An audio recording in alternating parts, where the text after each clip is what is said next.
So yeah, this implementation this week, this was built out by Hunter Davis, who's on our team, former developer, now consultant, kind of did this whole thing end to end on his side. So this is in a custom creator application, and it's a system for managing time off within that application. So we can't get into the nitty gritty of everything the app does, but for one of our clients, essentially this application does their entire business. It is their field service management. It is their timekeeping. The data comes out of here and is used to run payroll. Hunter coded in all of the relevant labor laws for the state of California to calculate what that payroll should be. It tracks inventory that's moving. It's got a whole mapping GPS functionality. So big application. One thing that it didn't have was time off tracking. So, employees take time off. That affects your operations, right? You need to know that. It needs to go on to the time tracking. They need to not be able to be assigned for new jobs in that period, right? It has a lot of implications. So what we did here is essentially build out the functionality for an employee to be able to submit a request for time off. That request routes to the person in the system that's identified as the manager or approver for that employee.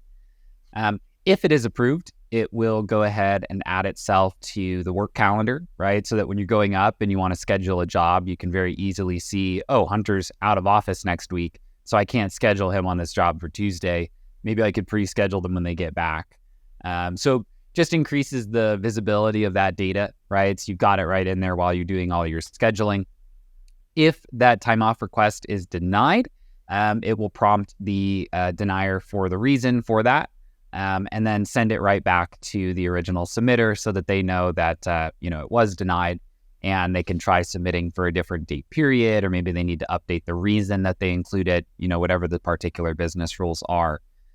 But at the end of the day, just a nice build. I mean, not from a technical perspective, the app is crazy. This part was a more straightforward bolt-on than some of the things we've done in this particular build out. So really kind of just a form, the calendar view, the approval process, automated notifications.